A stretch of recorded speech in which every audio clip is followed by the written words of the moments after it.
Seringkali kita merasa bingung dengan cara negara ini bekerja. Kenapa keadilan terasa jauh? Kenapa kebijakan sering tak berpihak? Dan kenapa perubahan terasa lambat? Meski kita terus berganti pemimpin. Mungkin masalahnya bukan di siapa yang memimpin, tapi di bagaimana sistemnya berjalan. Kita bisa melihat Indonesia dengan cara yang lebih sederhana. Melalui hal yang dekat dengan kehidupan kita, tubuh manusia, keluarga, rumah, bahkan sebuah mobil. Dari sana, kita bisa memahami bagaimana seharusnya sistem negara ini bekerja. Di mana letak kerusakannya dan apa yang sebenarnya harus kita perbaiki. Sebelum kita mencoba memahami sistem negara lewat berbagai analogi, kita perlu berani jujur pada diri sendiri. Bahwa dalam sebuah negara, rakyatlah yang menjadi bos. Dan pemerintah hanyalah pelayan yang bekerja untuk rakyat.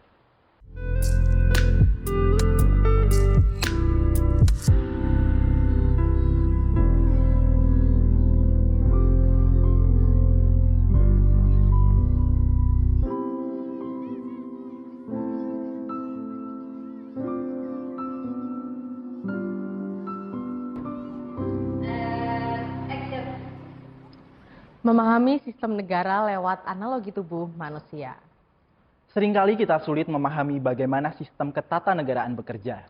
Agar lebih mudah, mari kita ibaratkan negara sebagai tubuh manusia. Ibaratnya negara ideal adalah sebuah tubuh. Ada kepala, badan, serta kaki. Kepala diibaratkan MPR, pusat pengambilan keputusan tertinggi. Selayaknya otak yang menentukan arah. Selanjutnya badan, DPR. DPR ini menjaga keseimbangan dan memastikan semua organ bekerja dengan benar.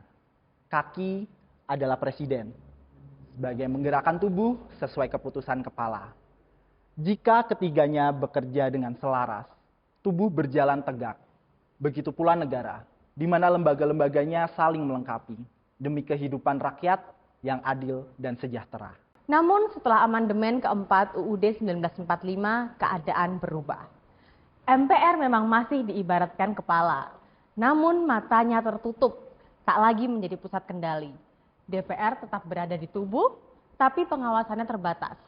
Presiden tetap melangkah, namun tanpa panduan jelas dari kepala. Akibatnya, langkah negara sering tak terarah. Tubuh kita berjalan, tapi dengan kepala yang tak bisa melihat. Inilah ketidakseimbangan sistem ketatanegaraan hari ini. Lalu, apa solusinya? Jawabannya sederhana. Penutup mata di kepala harus dilepas. Dan yang bisa melepas adalah para negarawan sejati.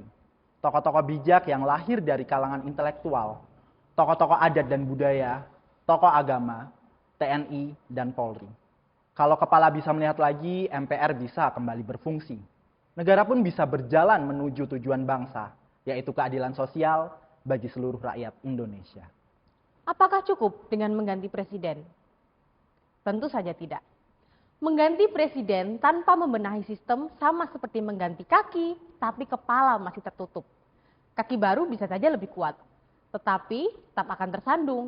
Karena masalah utamanya bukan di kaki, tapi di kepala yang tak lagi bisa melihat dengan jelas. Lalu, apakah cukup menunggu pemilu 5 tahunan? Sayangnya juga tidak. Pemilu hanyalah alat, bukan tujuan. Kalau sistemnya rusak, siapapun yang terpilih hasilnya akan sama saja. Tubuh dengan mata tertutup tetap tersandung, meskipun kakinya diganti setiap 5 tahun. Kalau kita hanya menunggu, kerusakan justru makin besar. Korupsi merajalela. Hukum bisa diperdagangkan. Birokrasi makin sulit. Lembaga negara kehilangan fungsinya. Kesimpulannya, jangan hanya berharap pada pemilu atau ganti presiden. Yang kita butuhkan adalah membuka mata kepala bangsa ini. Dengan begitu, tubuh negara ini bisa kembali sehat. Langkahnya lurus dan tujuan besar bangsa bisa tercapai. Kami ingin satu bangsa, satu kemampuan.